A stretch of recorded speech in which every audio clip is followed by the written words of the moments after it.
안녕하세요, 닥터 윤입니다. 오늘은 파클리탁셀에 대한 이야기를 나눠보도록 하겠습니다.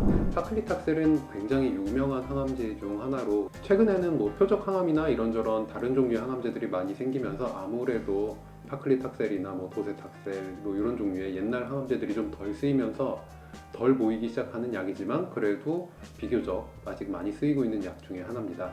파클리탁셀은 전에 얘기한 도세탁셀과 마찬가지로 탁센 계열의 항암제로 이제 주목나무에서 추출한 항암 성분 갖고 만든 약이고요.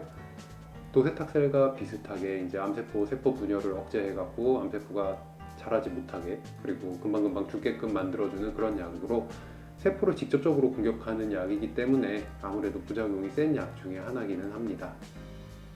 도세탁셀이랑 파클리탁셀이 다른 점은 도세탁셀 같은 경우는 보통 한 번에 세게 콱 집어넣고 또 한참 쉬었다가 보통 한 3주 이렇게 뛰죠.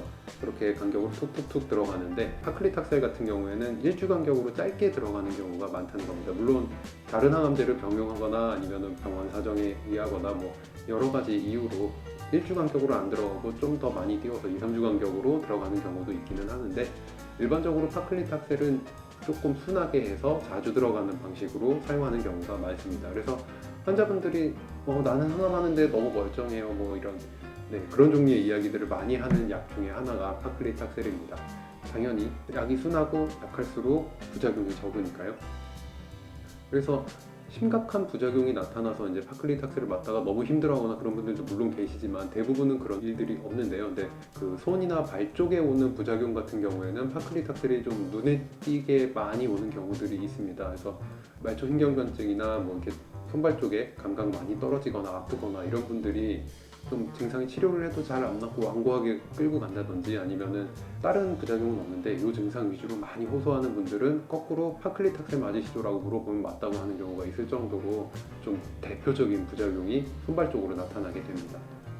그래서 손발에 말초신경변증이 이제 점점 나타나게 되면은 처음 맞을 때는 괜찮았어요. 근데 점점 맞을수록 그 증상이 점점 심해지는 분들도 계시고요. 아니면 처음부터 확 올라와갖고 항암 내내 끌고 가는 분들도 계시고요.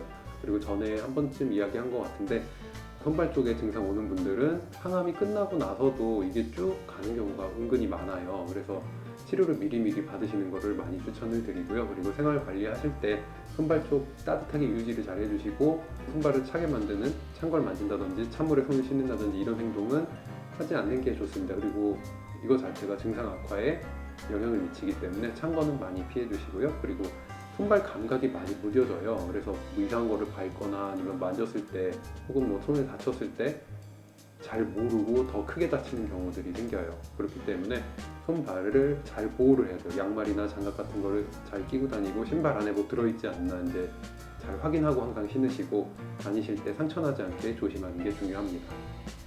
그 외에 가벼운 부작용들로는 이렇게 온몸이 좀 이렇게 근질근질 가렵다든지 아니면 특정한 데가 계속 따라다니면서 가렵다든지 이렇게 두드러기 날 때처럼 꼭 그런다고 표현들을 하시는데요. 그런 느낌이 있을 때는 당연히 가려울 때는 대부분 조금 그쪽 부위들을 차갑게 아이스팩 같은 걸로 대주거나 아니면 좀 이렇게 시원하게 해주면은 가라앉는 경우가 많이 있고요. 그리고 이렇게 몸살 오듯이 근육통 오듯이 이런 거는 수많은 항암제들이 공통적으로 갖고 있는 증상 중 하나인데 파클리탁셀 같은 경우에도 몸살 호소하시는 분들이 꽤 있으세요. 그래서 몸살 같은 거 나면은 그냥 푹 쉬시고 몸 조금 따뜻하게 유지해 주시면서 컨디션 관리 집중적으로 해주시는 게 좋습니다.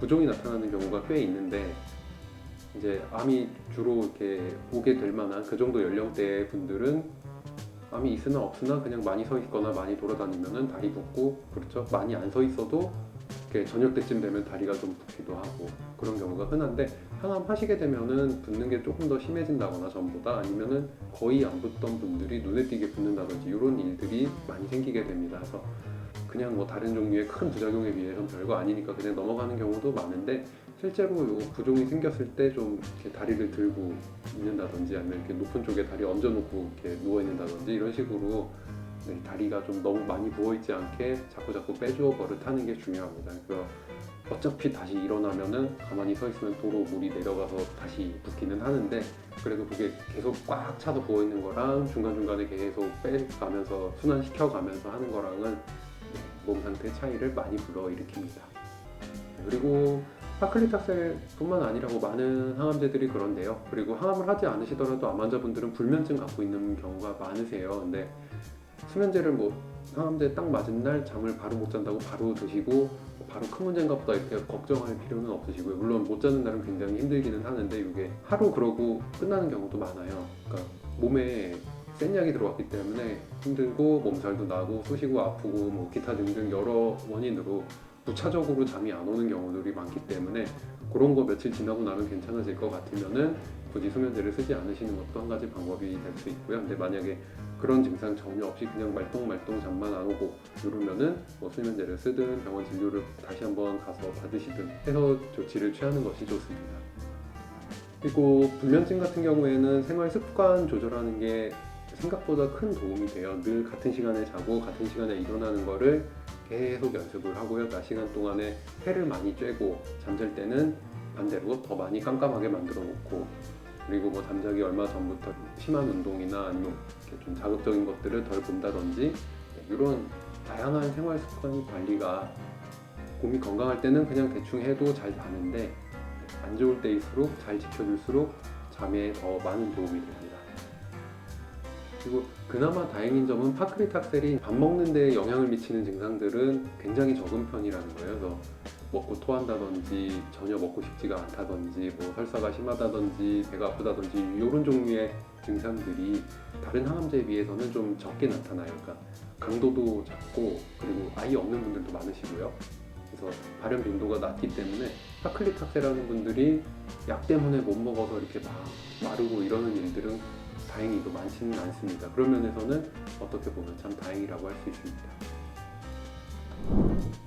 오늘은 지난주에 소개해드린 암 완치 로드맵, 요번에 나온 책 관련해서 암 완치 로드맵은 제가 뭐 여러분과 같이 유튜브도 계속 하고 아니면은 여러 종류의 방식으로 다양한 글들을 쓰면서 그리고 제가 그동안 진료하면서 들었던 수많은 질문들과 환자분들이 고생하셨던 부분들 골고루 다 모아서 한 번에 정리를 해서 암 환자분들이 어떤 과정에 있든 넓은 시야로 볼 수 있게끔 열심히 노력을 해서 이번에 책을 내게 되었습니다. 그래서 이번에 처음 암을 진단받으신 분이시거나 아니면은 치료를 지금 잘 받고 있는데 괜찮은가 스스로 한번 체크를 해보고 싶으시다거나 아니면은 치료가 이제 거의 다 끝나가는데 어떻게 앞으로 해야 될 것인가에 대한 막막함이 있으시거나 하는 분들 그런 분들께는 특히 더 추천을 드리고요. 여러분들이 많이 도와주신 덕분에 이렇게 책도 내게 되고 해서 작은 이벤트를 하나 하고자 합니다. 유튜브를 계속 찍고 올리고 하면서 많은 분들이 댓글도 이렇게 좋게 많이 남겨주시고 뭐 메일로 따로 혹은 진료로 저에게 수많은 질문을 해주시는 경우도 있으시고 뭐 이런저런 논의도 해주시고 하셨는데 제가 항상 모든 분들께 100% 답장을 해드리지는 못했어요. 그래서 또 죄송한 마음도 있고 해서 저희 유튜브 구독해주시는 분들께 책을 조금 보내드리려고 합니다.